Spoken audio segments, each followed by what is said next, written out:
Bonjour Magali. Bonjour Roman. Bien écoute, je te remercie déjà de m'avoir invité dans cet espace de questions que tu m'offres. Je me présente comme un chercheur de lumière devant toi et je tâtonne l'enseignement enseignant depuis peu. Et donc cette occasion pour moi, c'est vraiment de découvrir des questions que je me suis posées sur mon cheminement. Et avec la clarté de tes enseignements, de pouvoir avoir une réponse pour moi et puis pour tous ceux qui cheminent sur ce chemin aussi également. Ok, bah écoute, avec plaisir, si je peux aider et répondre à ces questions, ce sera vraiment un grand plaisir. Ouais. Super. Alors ma première question, une question qui m'a beaucoup guidé sur mon chemin de chercheur de lumière et aussi je me suis posé, il y a plein de concepts autour de ce mot-là, c'est la magie. Et j'aimerais savoir, dans un premier temps, pour toi, qu'est-ce que la magie? Ok, ok. Là, je sors un petit peu de mon cadre habituel, mais je vais essayer d'apporter, en tout cas, ce que je comprends de tout ça. Alors, pour moi, est un, la magie est effectivement une interrogation de vraiment beaucoup de chercheurs. Euh, Pour moi, la magie est un acte lié à d'autres mondes. Si je reste vraiment dans le basique des choses, la magie est liée au monde des esprits. Euh, alors, qu'est-ce que la magie en tant que telle? Est une action du monde des esprits dans le monde de l'homme, c'est-à-dire des humains, qui leur permet de changer les écritures de l'avenir. Quand je veux dire de l'avenir, c'est pas une question de lire l'avenir, mais c'est que la magie n'impacte pas le passé. Elle impacte le présent et elle impacte surtout l'avenir. Donc le monde de la magie, c'est comme avoir des outils supplémentaires, puissants, avec une autorité reconnue par le monde des esprits pour pouvoir écrire, acter ce qui va se passer demain ou par rapport à une situation précise, quelle est l'écriture qui est posée dessus. Le sens du mot magie, c'est cela. D'accord. J'avais lu dans des livres occultistes que, tu vois, l'homme voulu par Dieu, c'est un peu le mage. C'est celui qui agit avec son âme. C'est quoi pour toi, c'est quoi un mage? Mage. La première réponse que je te ferai, c'est l'instrument de Dieu. Euh, Bien sûr, on part du principe on parle d'êtres qui sont avec de bonnes intentions, ok? Parce que ce que je vais dire là est en fait égal avec celui qui a de mauvaises intentions. Qu'est-ce que c'est qu'un mage? C'est celui qui se met au service d'une intelligence supérieure, qui s'associe avec les esprits et qui fait en sorte, par son être, son corps, son réceptacle, d'écrire l'histoire de la lumière sur la terre. Bien sûr, les autres, par exemple, vont vouloir écrire leur histoire. Ils peuvent être des magiciens, des mages, mais eux, leur intérêt, c'est vraiment d'écrire leur histoire à eux. Et ils n'ont pas du tout les mêmes procédés. Donc on va rester sur le fait d'être un mage. Un mage, c'est vraiment celui qui va écrire la continuité de la lumière sur la terre, qui pour cela aura forcément fait un travail intérieur qui l'amène à la maîtrise, c'est-à-dire qu'il comprend les mondes, qui sait comment gérer les mondes, et surtout ils ont cette fameuse alliance avec le monde des esprits, qui finalement c'est eux qui, devant tous les mondes subtils et supérieurs, montre que ce que demande le mage est honorable et peut être acté devant toutes les puissances existantes. Un mage est un instrument d'un monde supérieur pour écrire la lumière sur la terre. Pour moi, c'est ça, un mage. Donc un mage, en quelque sorte, n'a plus de volonté dans sa personnalité. C'est vraiment son corps devient comme une baguette magique pour un monde supérieur. Oui, exactement. Et d'ailleurs, quand c'est un véritable mage, il a fait tout un parcours de vie avant, où déjà il a travaillé sur lui, Parce qu'en fait, ce n'est pas que ça, c'est que le mage, il prend cette position de vouloir faire quelque chose pour la lumière. Ce n'est pas quelqu'un qui va vouloir juste vivre avec la lumière. Il va prendre, comme tu dis un petit peu, comme une baguette magique ou un stylo, où lui-même va écrire la lumière en invitant des intelligences supérieures pour que ce soit acté puissamment comme une réalité et qu'il n'y a pas de double langage ou de discussion. Il n'y a pas de discussion. Un mage, quand il est reconnu comme mage de la lumière, à partir du moment où il a les alliances avec les esprits, dès qu'il formule, dès qu'il pose une écriture, dès qu'il fait un acte, ou même s'il a une pensée, cela devient vrai tout de suite. Donc, impersonnalité et responsabilité, quoi, sont les deux piliers d'un mage quand tu commences à rentrer dans cette fonction-là. Oui, je pense qu'il y a vraiment de vouloir être au service du divin. Non, ouais. Impersonnalité, on a toujours tous une part de personnalité parce qu'en fait, on a toujours un combat vis-à-vis de soi pour rester dans la maîtrise. Donc, on ne peut pas toujours dire totalement impersonnalité. Mais par contre, ce qui est sûr, c'est au service. Je fais de mon mieux, je fais ce qui est juste et je pose justement les bonnes écritures, les bonnes alliances et en fait la bonne transmission de la lumière. Ok. Ce début d'interview est très intéressant. Merci Magali. Mais je rebondis parce que on parle beaucoup, tu parles beaucoup de la maman, de la mère dans tes vidéos. Et est-ce qu'on peut dire que la plus grande magie actuellement, c'est de retrouver le lien animiste, une relation entre l'homme, l'âme et la nature? Je dirais que aujourd'hui, si on fait un constat, bien sûr qu'on avait une vie animiste à l'intérieur de nous, elle n'était pas exprimée. Mais en fait, la mère, aujourd'hui, comme je pense les choses, elle est l'initiatrice de l'homme et de la femme. Alors qu'avant, c'était plus le père qui était initiateur. Il conduisait les êtres à se mettre ensemble, créer une puissance magique pour permettre à certains des maîtres, des envoyés, d'acter pour eux. La mère comprend que aujourd'hui, très peu d'hommes et de femmes sur la terre peuvent ou sont restés neutres dans leur mission de conduire l'humanité. La mère voit que toutes les bases, la confiance, le respect, les valeurs sont en train de décliner fortement dans l'humanité. Et elle réveille l'homme et la femme à ce qu'ils aillent chercher les outils à l'intérieur d'eux, qu'ils n'aillent plus à l'extérieur, qu'ils n'aillent plus collectivement auprès de maîtres ou d'enseignants, même c'est important.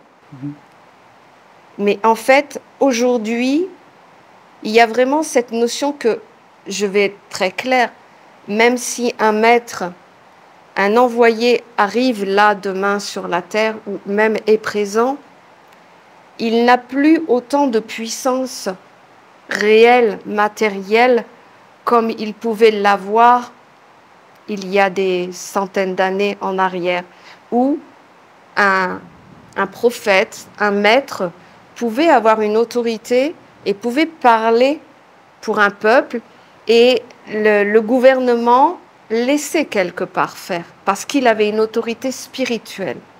Aujourd'hui, un envoyé, quelqu'un qui aurait mission d'emmener les êtres vers la lumière, n'arriverait pas à avoir cette autorité au niveau du monde aujourd'hui. Et bien plus que ça, il serait, je pense, même mis en faiblesse du fait que les humains sont en colère, sont en révolte. Ils veulent la vérité au-dessus de tout et qu'en fait, c'est très compliqué. Et la mère, finalement, arrive à ce moment de l'existence, puisque la mère, elle existe depuis tout le temps. Tout le monde en parle de la mère. On l'a même utilisé beaucoup au niveau de l'écologie et tout ça. Mmh. Mais la femme initiatrice qui existe de tout temps, ou même en Égypte, on disait que c'était la femme qui initiait l'homme avant qu'il aille sur un trône, revient.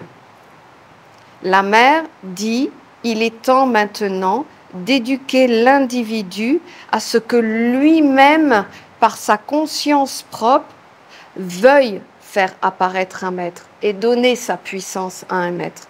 Mais pour l'instant, ça ne peut plus se faire comme avant. Donc la mère, aujourd'hui, pour moi, est l'initiatrice des hommes et des femmes sur la terre pour remettre la lumière dans la vérité de ce qu'elle est, parce qu'on ne peut plus la trouver à l'extérieur du fait que le monde est compliqué. Donc est-ce qu'on s'en va vers une civilisation de plus en plus qui doit passer par l'individualité pour s'offrir après à la collectivité? Tout à fait. Ouais.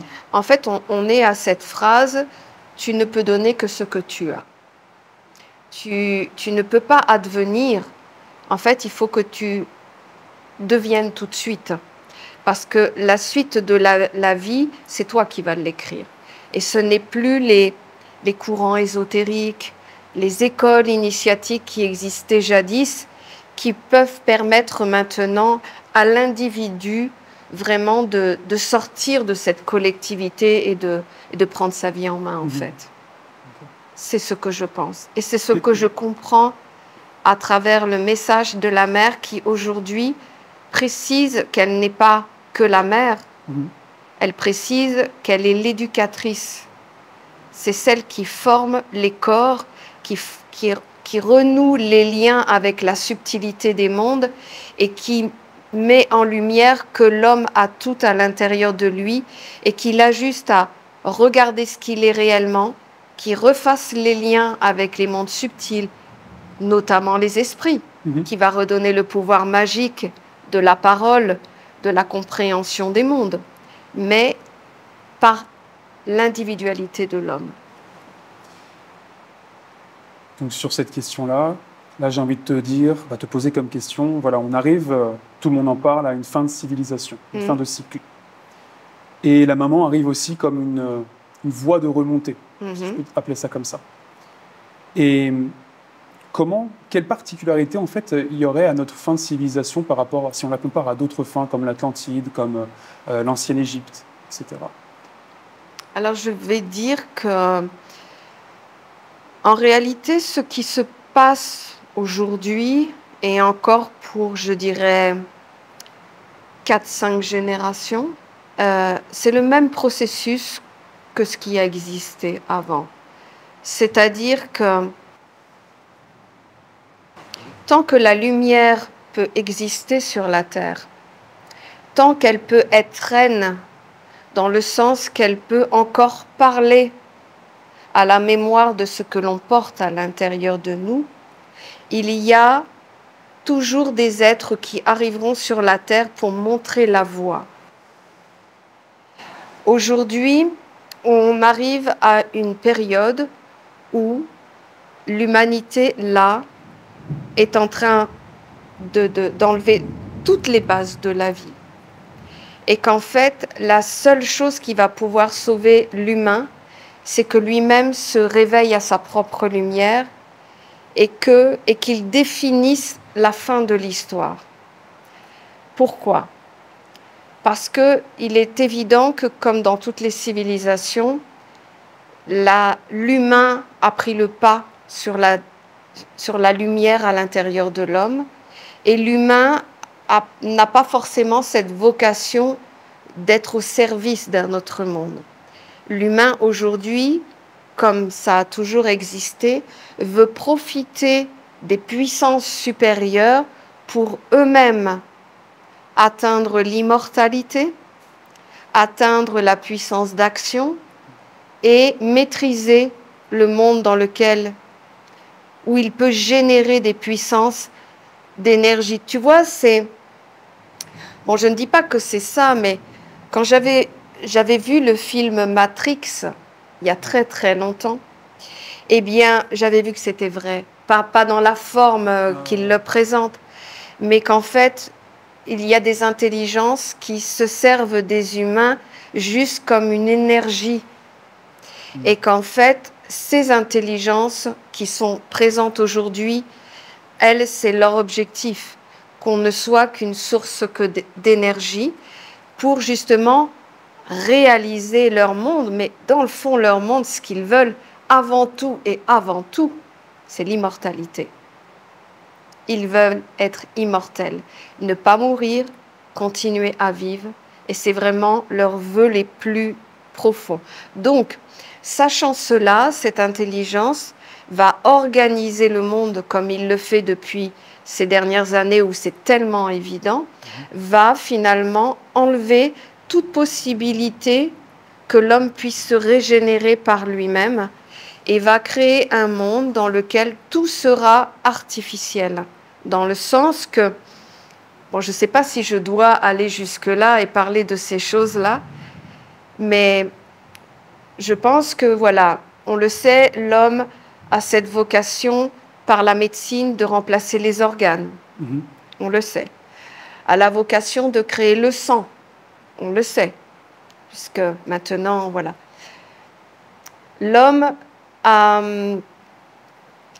créé cette fameuse maladie, enfin ce fameux virus qui est arrivé il y a 2 ans, dans l'objectif unique, bien sûr, de faire un nettoyage, puisque ce n'est pas moi qui le dis, mais c'est ce qui est vraiment apparu. Voilà, il y a un grand nettoyage qui a été fait. Et ceux qui ont été dans cette idée d'accepter par la peur ce qui a été dit, se sont fait donc vacciner.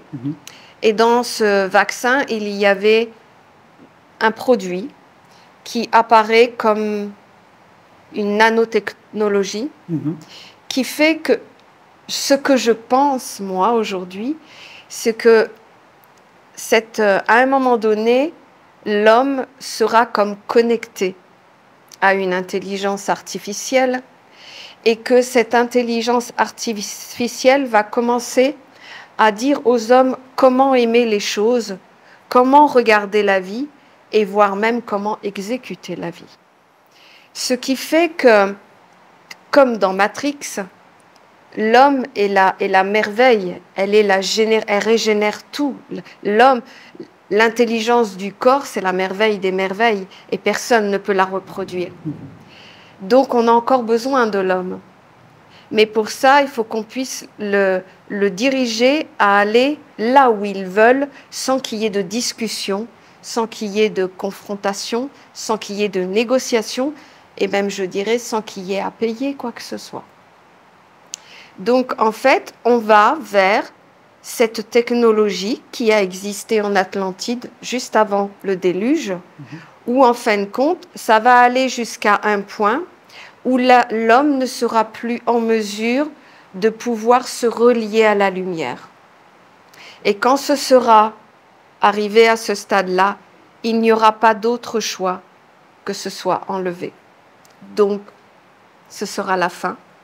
Mais en réalité, ce que je pense, comme ça a toujours existé, comme par exemple en Atlantide, où certains initiés avaient été prévenus par des oracles qu'il fallait qu'ils aillent à tel endroit et qu'ils se préparent parce que l'humanité allait vivre quelque chose de terrible. Je ne sais pas s'ils avaient toutes les informations, mais quoi qu'il en soit, un peuple s'est déplacé vers des terres inconnues, qui étaient l'Égypte, et ils se sont placés ici et ils ont tout reconstruit après le déluge, c'est-à-dire la tradition initiatique avait réussi à perdurer malgré tout ça, et c'est ça qui a été gardé comme la mémoire de l'humanité, notamment avec des oracles qui pouvaient lire la mémoire de l'humanité.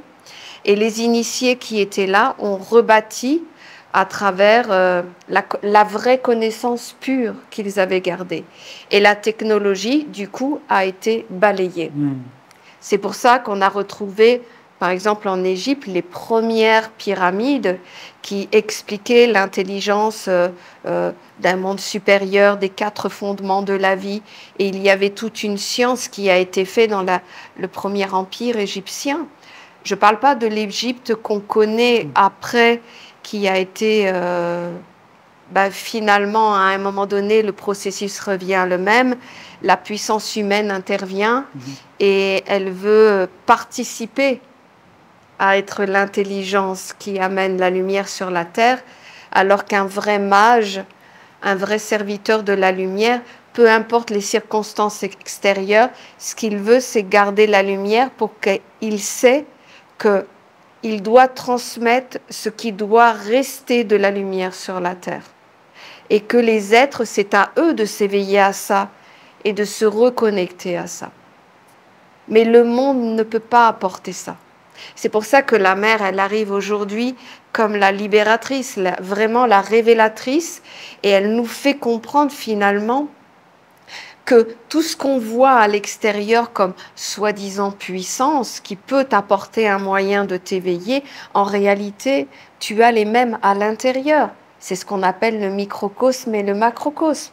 Et elle arrive, elle dit, mais en fait, on ne vous a pas fait regarder là où il fallait. En vérité, vous avez tout à l'intérieur. Mais une intelligence voulait tout simplement que vous alliez seulement vers une direction, que vous soyez formé et que vous deveniez un peu une source d'énergie pour faire vivre ce monde. Matrix. C'est pour ça que des fois je le dis, c'est pas tant la forme quand c'est fait, parce que c'est très... déjà c'est un film, et puis c'est avec l'imagination des réalisateurs et de ceux qui ont écrit. Mais ce garçon, je ne sais pas qui c'est, celui qui a fait ça, l'image, elle est quand même arrivée juste. Et en fait, c'est vrai que l'humain, il est générateur de la merveille de l'incarnation de la vie sur Terre. Et il n'y a que le mystère du corps qui est la richesse convoitée, et même ces intelligences sombres, entre guillemets, qui veulent gouverner la vie, eux, ils ne veulent pas être des machines. Ils veulent ce corps, mais avec l'éternité, l'immortalité, ne jamais être malade, avoir la puissance, voilà, pour pouvoir vivre en fait. Et notre civilisation à l'heure actuelle, pour une grande majorité, on est vraiment dans ce courant, en fait, dans ces concepts d'être éternel, de plus en plus. On le voit. C'est oui. On nous implante ça finalement dans l'esprit, quoi. Oui, et puis on nous implante surtout cette idée que tout est à l'extérieur. Comme tu parles d'immortalité, la beauté des femmes, la longévité du corps, tu es bourré de vitamines déjà à 20 ans. Enfin, je veux dire, la vie fait que inconsciemment, conservation du corps. Inconsciemment. Mais on est éduqué, nos enfants sont éduqués à la conservation du corps. Pas de l'âme. Peu importe, presque, ils seraient presque à sacrifier l'âme pour être le plus longtemps vivant, en santé, et le plus longtemps beau et frais. Tu vois, c'est vraiment des intelligences subtiles qui, chaque jour, bombardent cette information, et les personnes pensent que en fait, c'est comme ça. Ce qui est sûr, c'est que ça a toujours fonctionné comme ça, mais c'est bien quand même, et je pense qu'aujourd'hui, les gens s'en rendent un petit peu compte, que finalement, toutes ces orientations vers lesquelles on est dirigé, ça n'est certainement pas pour qu'on soit libre, pour qu'on soit heureux et qu'on soit indépendant. Non, je ne pense pas à ça. Je pense qu'on est plusieurs à s'éveiller sur cette même vision-là, en ce moment même. Je pense qu'on est beaucoup à s'éveiller, et c'est surtout que je pense que, quelque part, il y a une bénédiction dans tout ça. Parce qu'en fin de compte, les gens commencent vraiment à se poser la question, mais elle est où la stabilité, la réalité de ce monde-là? Puisqu'en fait, tout est en train de s'effondrer à l'extérieur. Et tu te dis, mais ils sont où nos repères? Et en fait, c'est quoi l'homme et la femme? Et en fait, c'est quoi les valeurs? C'est quoi, dans ce monde, les choses qui fonctionnent aujourd'hui? Et là, les gens sont en train de se dire, non mais attends, on refait un peu marche arrière. Pour ça qu'il y en a beaucoup qui vont dans la nature, qui essaient la méditation, en fait, qui retournent sur des valeurs où ils savaient qu'avant ça fonctionnait. Regarde, avant nos parents mangeaient naturellement, donc ça fonctionnait. Avant, les gens, ils se promenaient dans la nature, en fait, quelque part, ils méditaient. Donc, ils retournent en arrière en reprenant des enseignements, des mouvements, des attitudes de vie où ça, ils savaient que ça fonctionnait. Parce qu'en fait, tout ce qui est proposé aujourd'hui, eh bien, tout le monde se pose la question. Tout le monde se la pose. Mais on nous a quand même bien enchaînés. C'est ça, j'allais te poser la question, parce qu'on va revenir sur toutes les questions autour du corps, parce que ça m'intéresse beaucoup, moi qui ai été danseur avant, qui suis toujours danseur. Et là, j'aimerais savoir pour tous ceux et celles qui t'écoutent et qui se sentent prêts à servir la lumière, comment devenir un mage ou une mage de lumière, par exemple? Bon, ça ne se fait pas en 5 minutes. J'imagine. Pour quelqu'un qui... En fait, je dirais tout simplement, devenir mage est un processus qui se fait naturellement. Au bout d'un moment où, tu sais, quand tu commences vraiment à devenir toi et qu'en fait tu commences à comprendre les mécanismes de la vie, que tu comprends qu'il y a des mondes qui sont tout autour de toi et qui cherchent ton intérêt pour que tu les valides, qui utilisent ton pouvoir magique finalement. En fait, à un moment donné, quand tu comprends tout ça, et que justement, je parlais de la maîtrise tout à l'heure, que tu commences à entrer dans un processus de récupérer ta vie à toi, ton capital et tes propres décisions. Eh bien, à ce moment-là, en fin de compte, tu récupères un énorme potentiel de ta vie, puisque tu n'alimentes plus d'autres. Et c'est là que tu te rends compte que tu es capable de faire énormément de choses. Qu'en fait, quelque part, tu as une puissance extraordinaire à l'intérieur de toi, à partir du moment où, en fin de compte, tu sais ce que tu veux, tu sais où tu veux aller, et en fin de compte, tu choisis ton camp. Et si tu veux, il y a un processus qui se met en place naturellement, puisque comme tu ne sers plus ces intelligences, comme tu ne donnes plus à manger à ces mondes, eh bien ce capital, tu le récupères. En fait, tu deviens plus, tu deviens augmenté. Et cette puissance qui en fait t'appartenait déjà, te montre que tu as, avec ta pensée, tu peux créer des mondes, tu as la force finalement de prendre ta vie en main. Et à ce moment-là, il y a tout un processus qui se met en place. Et avec le temps, tu t'aperçois que quand tu renoues des alliances avec les mondes qui vivent autour de nous et qui n'attendaient que ça, que de voir un humain, une femme ou un homme qui est le maître de son royaume, qui est le chef d'orchestre de sa vie, tout de suite, ils s'associent à toi. Parce qu'ils savent que tu sais où tu vas, ils savent avec qui tu es uni et ils savent que maintenant, tu vas être au service de la lumière. Donc, en fait, l'union se fait. Donc, quand tu agis, au bout d'un moment, ce n'est plus qu'un humain qui agit. Ce sont des éléments, ce sont des esprits, des génies et des égrégores qui font qu'à travers ta parole, ton acte et ta puissance, déjà tu es reconnu dans tous ces mondes comme quelqu'un de fidèle, c'est-à-dire quelqu'un qui sait où il va.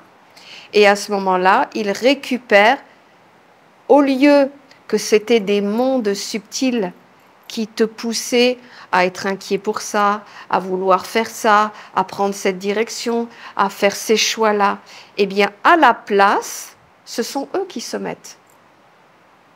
Et eux voient que tu es la terre, le mouvement, l'énergie vivante qui est la puissance créatrice sur la terre. Ça passera toujours par l'incarnation.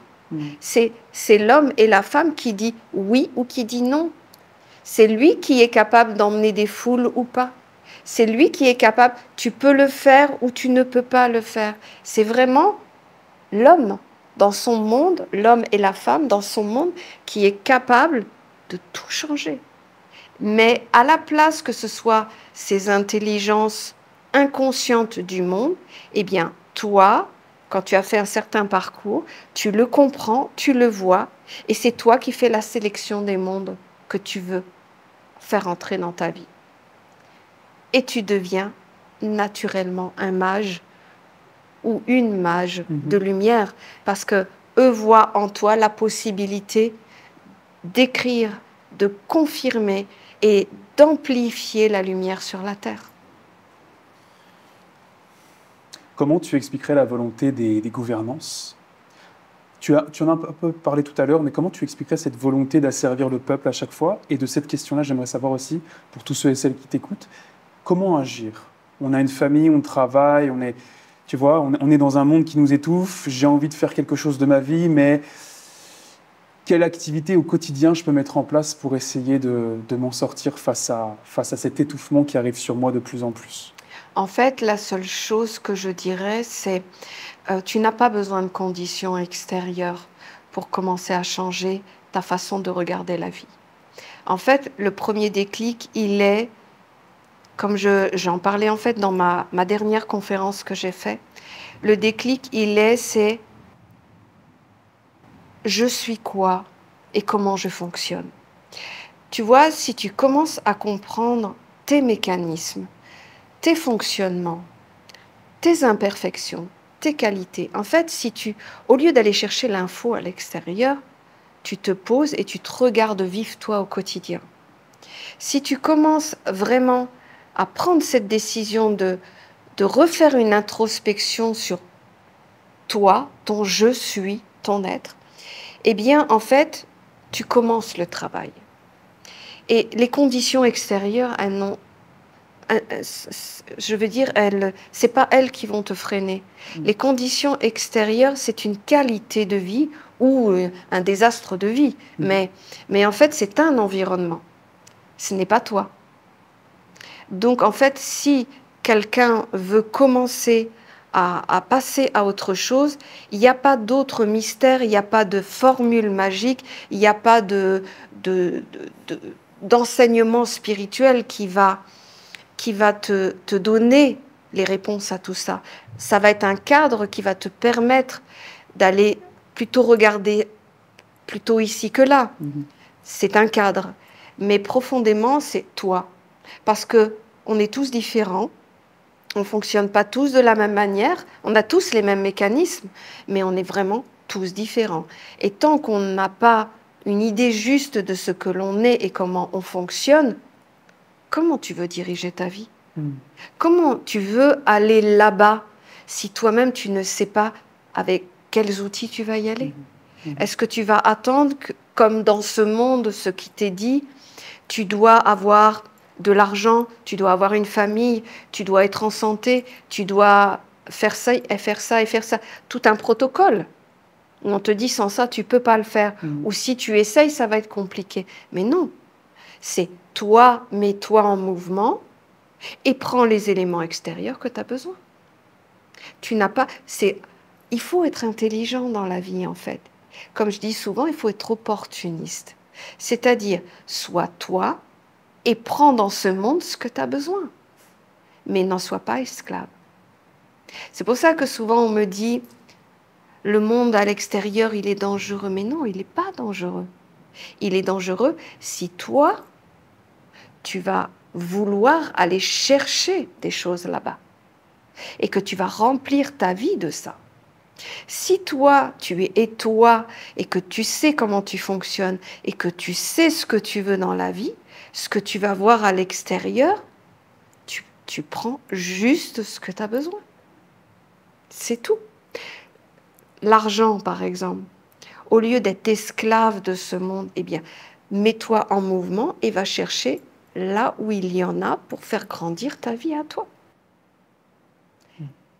Comprendre les lois et les mécanismes de la vie fait de toi le roi de la terre ou la reine de la terre. Donc ces intelligences supérieures, leur objectif, c'est ce que je viens de te dire, c'est-à-dire qu'elles veulent l'immortalité, elles veulent de la matière pour faire vivre leur monde, et donc on est là pour réaliser leurs projets. Ok? Donc, soit on part sur l'idée d'être une masse collective et d'aller tous comme une grande vague au même endroit, ou soit on s'arrête, on sort du lot, même si tu n'as pas les avantages au départ de ce monde et tout ce que tu as été habitué, mais l'essentiel, c'est d'être toi. Et puis de toute façon, on est venu sur la Terre pas pour faire un business, avoir une famille, avoir ci et avoir ça. On vient sur la Terre pour accomplir une mission. Et avoir un business, une famille et tout ça, ce sont les moyens qui vont te permettre de réaliser ta mission. Ce n'est pas les buts. C'est ce qu'il faut pour avoir une vie équilibrée sur la Terre. C'est une intelligence où, avec une famille, il y a un rôle social, il y a un rôle affectif, il y a un rôle d'équilibrer des choses à l'intérieur. Un business, c'est l'énergie pour te faire vivre sur la terre. Les amis, c'est pour pouvoir décompresser de la vie, avoir des liens, apprendre de la vie. Et tout ça, c'est des mécanismes qui sont mis dans notre vie pour qu'on arrive à vivre sereinement et que tous les étages de notre être trouvent l'équilibre. Mais ce sont des moyens, pas des buts. Alors qu'aujourd'hui, ce sont des buts pour la plupart des humains, des êtres sur la Terre. Comment savoir quelle est notre mission sur Terre? En fait, d'un point de vue simple, retrouver la mémoire de son âme sur la Terre. Alors, parler de ça, c'est toute une conférence, mais en quelques étapes, je dirais.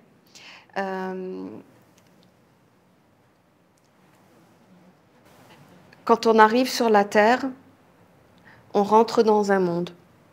Ce monde nous programme, grosso modo, nous programme à fonctionner. Et donc, nous-mêmes adoptons des façons de fonctionner qui fait que ça se greffe avec notre mission de vie. C'est-à-dire que comme on perd la mémoire quand on arrive sur la Terre, on ne se souvient plus pourquoi on vient sur la Terre. Mais par contre, dès qu'on arrive, on est programmé pour vivre et générer. Voilà. Donc ces mondes-là nous éduquent, nous donnent des buts à atteindre, mais il y a aussi une chose importante, c'est que quand on arrive, il n'y a pas que l'information de la vie extérieure qui se plaque sur notre être que nous sommes, le précieux de la vie. Il y a aussi toutes des influences astrales et plein de choses qui font que ça arrive à l'intérieur. Donc, en fait, dès notre naissance, je vais être violente dans ce que je vais dire, on est vendu. C'est-à-dire l'État déjà vend notre tête au niveau du gouvernement et des banques. Et après, on est éduqué pour être fonctionnel. Plus que ça, des influences astrales, puisque quand notre âme, elle arrive et qu'elle traverse les sphères jusqu'à l'incarnation, elle passe tous les mondes, les influences qui viennent de toutes les planètes. Ce qui fait que quand l'être prend sa première respiration, à ce moment-là, toutes ces influences qui étaient immatérielles deviennent presque matérielles. Elles ne sont pas matérielles, hein, ok? Là-dessus, elles sont subtiles. Mais elles sont quand même presque matérielles, puisqu'en fait, elles définissent presque le caractère que la personne va avoir. Ce caractère va être inconsciemment comme acquis, c'est-à-dire un Gémeaux va agir comme ça, un Verseau comme ça, un Lion comme ça, et c'est un prototype. Voilà. Après, l'éducation va valider les prototypes, va confirmer l'ambition du Lion, la sociabilité du Gémeaux, et ainsi de suite, et ainsi de suite. Ce qui fait qu'à un moment donné, nous n'avons quasiment plus la possibilité de faire appel à la mémoire de notre origine, parce que plus le temps passe et plus ça s'incarne. Et donc, ce qui vient de notre origine doit finalement se mettre en retrait pour ne pas se perdre. Parce que quand l'âme accompagne, quand cette âme vient et que tu prends un corps pour accomplir une mission, elle laisse sa mémoire à l'intérieur de toi et en fait elle te dit à un moment donné dans ta vie, il faut que nous retrouvions le langage parce qu'il est fondamental que tu te rappelles pourquoi tu es venu sur la terre. Tu n'es pas venu pour prendre un corps, pour travailler, faire une famille et tout ça, et tu n'es certainement pas venu pour confirmer des astres et finalement être un prototype collectif. Tu es une âme, une individualité, tu es unique. Donc, entre l'éducation, entre les astres, eh bien, le corps s'est condensé au point qu'en fait, il est devenu toi. Mais ce n'est pas toi. Parce que toi, tu as une mission. Tu es venu pour quelque chose. Mais comme ça s'est impacté tellement dans ta vie, puisque tu as adopté le comportement de la vie, que cette mémoire, elle reste cachée à l'intérieur de toi. Donc, notre travail à nous aujourd'hui, c'est de faire la dissociation entre ce que je viens d'expliquer et de déplacer ce monde qui a pris presque toute la place de ta personnalité, la déplacer pour permettre à la racine, c'est comme ça que nous l'avons appelé, c'est-à-dire la mémoire de l'âme, permettre à la racine de nouveau de réapparaître, de se concentrer dessus, de lui donner assez d'énergie, de concentration, c'est tout un travail, pour lui permettre de nouveau de réapparaître comme la priorité de notre vie. Et à ce moment-là, eh bien, on retrouve pourquoi on est venu sur la terre. Et à ce moment-là, le lien avec notre âme se fait. Le langage se rétablit. Et de nouveau, bien sûr, c'est tout un travail. Et de nouveau, on se retrouve là. Notre corps, on les récupère. Et de nouveau, on se met en mouvement, en sachant où on doit aller, ce qu'on doit faire et pourquoi on est venu. C'est surtout ça. Et là, toute la vie change. Parce qu'en fait, c'est comme si on récupérait notre vie. Notre capital de lumière. On récupère, c'est-à-dire, on récupère notre corps et on est en marche pour accomplir notre mission. Voilà. C'est le programme que nous offrons sur les terres de la mer. Bien sûr, il y a plusieurs étapes et ça ne se fait pas comme ça, mais ça se fait à condition, pour revenir à ce que tu disais tout à l'heure, de commencer ce processus, de commencer à regarder ce que l'on est, comment on fonctionne, et commencer à regarder le monde comme avec nos propres yeux, à écouter les informations avec nos oreilles, pas celles qui entendent avec nos centres d'intérêt, mais commencer à reprendre sa vie. C'est tout un processus quand même, qui n'est pas impossible, puisque nous l'avons mis en place, et maintenant, plusieurs, vraiment, après avoir fait les 6 lunes, l'alliance avec l'ange, sont vraiment replacés dans leur mission de vie. Et maintenant, ça fait partie de leur responsabilité. Des mages, dans un sens. Ils vont devenir, pas au départ, mais ils vont le devenir à partir du moment où, de toute façon, à partir du moment où ils se remettent sur la ligne directrice de leur destinée, les choses vont se mettre en place naturellement. Quand j'étais danseur, j'ai vite compris que je n'étais pas le corps, mais que j'étais animé par des forces à travers du corps, que je pouvais par exemple appeler à travers des mouvements des forces. comment tu expliquerais que le corps est un véhicule, mais pas ce que nous sommes? C'est-à-dire la personnalité. On croit être la personnalité où les êtres se conditionnent, comme tu disais. Il y a comme une matérialisation de l'âme dans le corps et que finalement l'âme se met de côté. Et là, on crée la personnalité à partir de ce qu'on voit dans le miroir. Comment on expliquerait en fait que le corps n'est qu'un véhicule? Le corps n'est qu'un véhicule, c'est une évidence. Mais je vais plutôt répondre comme ça à ta question. Enfin voilà, comment je l'ai compris là maintenant. Tu vois, même si on parle d'un corps, le corps est une terre en mouvement. C'est ce qu'on dit dans la tradition essénienne. Mais à partir du moment où réellement tu mets ce corps en mouvement, pas en mouvement le fait de marcher, mais que tu commences en fin de compte à te mettre en mouvement, il y a deux processus qui se passent en toi. En fait, tu réinvites la subtilité des mondes, c'est pour ça que souvent on se sent habité par une énergie. Mais en même temps, tu libères tous les blocages qui se placent dans le corps. Donc en fait, si tu veux, en réalité, la danse, on pourrait la considérer comme une thérapie. Parce qu'elle est tout l'inverse de ce qui est figé, enfermé et bloqué. Et le mouvement est la respiration de la vie qui réinvite la subtilité, les énergies, les influences, et qui, en même temps, le fait que tu doives te démantibuler un peu quand tu danses, que tu actives la sphère respiratoire et ainsi de suite, eh bien, en fait, c'est toi qui régénère, qui débloque, qui libère toutes les tensions dans le corps.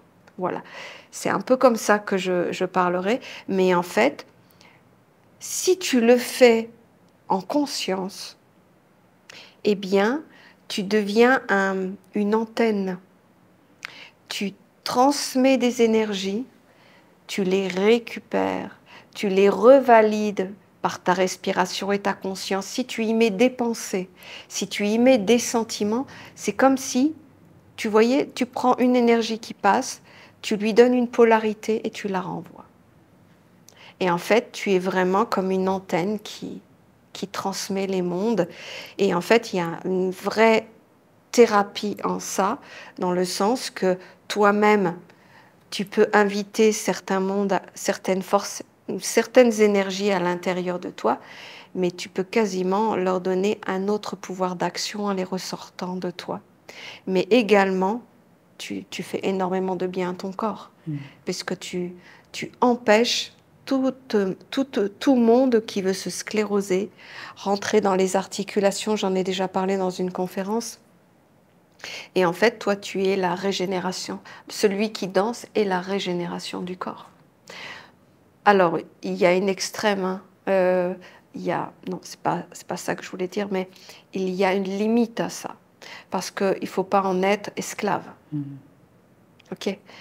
Il ne faut pas penser que c'est ça la respiration du corps. Il faut vraiment que ce soit fait dans une complétude de la vie. Il faut que ce soit comme le mouvement de la vie.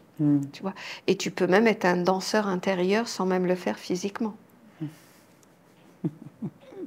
Tu me parles. Voilà. J'ai une dernière question pour toi. C'est une question que je me suis posée depuis longtemps. C'est qui a créé le corps de l'homme? Quelle intelligence? La chute. Ouais. La chute. Ouais. La chute de l'humanité qui a créé toutes les hiérarchies, que ce soit ce qu'on connaît, les dieux, les archanges, les anges, les hommes, les végétaux et les pierres. Donc, au moment de la chute de l'humanité, cette intelligence qui était une cellule de Dieu, qui a dit « je veux être comme Dieu », est partie avec la puissance de Dieu et a pu finalement, a eu la puissance de Dieu, mais a voulu être comme Dieu. C'est-à-dire tout ce qui était engendré dans l'univers devait lui revenir à lui, mais ne devait plus revenir à Dieu.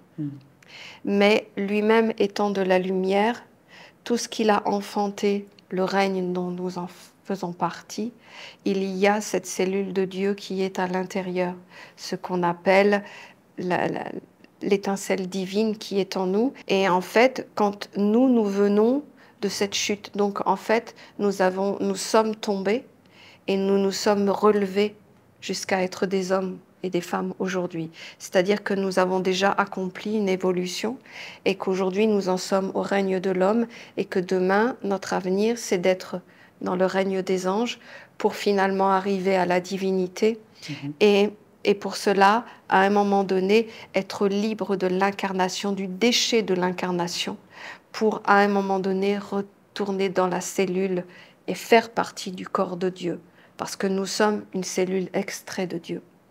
Et qu'en fait, notre gardienne, notre accompagnatrice, durant tout ce processus de la remontée, c'est notre âme, qui, elle, garde en mémoire toute l'évolution que nous avons faite au niveau de notre cellule. L'évolution, c'est-à-dire des évolutions, dans le sens que tu te libères de plus en plus de la dureté, de ce qui enferme, de ce qui te limite, en fait, de la prison dans laquelle tu es. Tu es une cellule mise en prison. Et en fin de compte, à toi, par tous les règnes que tu vas remonter, de libérer les chaînes de cette prison jusqu'à pouvoir tout simplement retourner dans le grand corps universel qui est Dieu. Voilà. Donc, qui a créé l'homme? Pas Dieu. Pourtant, tu vas me dire, le corps est parfait. C'est normal.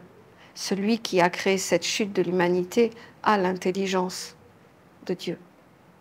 Il sait, parce qu'il sort de Dieu, et qu'il a l'intelligence de tous les mondes. Simplement, il a dû créer un monde qui allait vers la chute pour générer une matière, une énergie, comme la Matrix. Mais lui, cette grande intelligence, voilà, a. Et c'est Dieu qui a arrêté, par contre, la chute, qui a arrêté aux pierres. Parce qu'il fallait une fin. Et c'est la bénédiction, c'est qu'il y a eu une fin à cette chute et que de cette fin, on peut remonter. Donc, ce que veut aujourd'hui, fondamentalement, notre intelligence sombre, veut que notre lumière ne puisse pas être la principale pour justement rentrer dans le monde des anges, mais qu'on reste une lumière éteinte pour notre précieux qui est notre corps, soit utilisé comme une énergie à la maîtrise et à la domination de ce monde de l'homme, de l'humanité, de l'homme, de l'incarnation. Donc le corps est l'enjeu. Le corps est la merveille, mais même quand tu te poses 2 minutes et que tu regardes comment il fonctionne, non mais c'est impressionnant, quoi. Tu vois, même, je parlais avec ma fille Fanny quand elle attendait son bébé et qu'elle a accouché. La phrase qu'elle m'a dit quand elle a accouché, elle m'a dit « Le corps est une merveille. Pendant 9 mois, je n'ai rien fait. La seule chose que j'ai fait, c'est pousser. Je n'ai rien fait. Tout s'est fait en moi, naturellement. J'ai mangé comme d'habitude, j'ai dormi comme d'habitude, j'ai pensé comme d'habitude. Je n'ai rien fait. Tout s'est fait sans moi. La seule chose qu'on m'a demandé de faire à moi, c'est de pousser. Je n'ai rien fait. » Elle me dit « Non, mais ce corps... » Et c'est vrai, quand elle me l'a dit, j'ai dit « Non, mais c'est confirmé. Ce corps, c'est la merveille des merveilles, jusqu'à créer un être. » Donc, c'est impressionnant. Donc, c'est là que je veux dire à tout le monde aujourd'hui, ce corps n'est pas la fatalité, ça n'est pas l'enfer, comme même certains disent, que ce n'est pas le négatif. Parce que même, j'ai fait une interview hier avec Alice, celle qui crée le journal essénien, qui m'a posé des questions sur la mer et Uriel. Et en fin de compte, Uriel est l'archange de la terre, de notre corps. Et qu'en fait, par exemple, les religions catholiques disent que c'est l'archange de l'enfer, Lucifer. Pourquoi? Parce que ça touche le corps. Alors qu'en fait, la mère nous révèle que la clé, elle est là. Elle n'est pas ailleurs. La merveille, elle est là. Et qu'en fait, l'intelligence, elle est là, en nous. Tout est là. Mais on nous a, comme dans la prestidigitation, on nous a dit, regardez partout, sauf là. Regardez partout. Il y a tout partout. Toutes les réponses, vous les avez là, là, là, là, là, là. Mais n'allez pas regarder là, c'est trop compliqué. Mais en fait, la mère a dit non. Allez regarder là.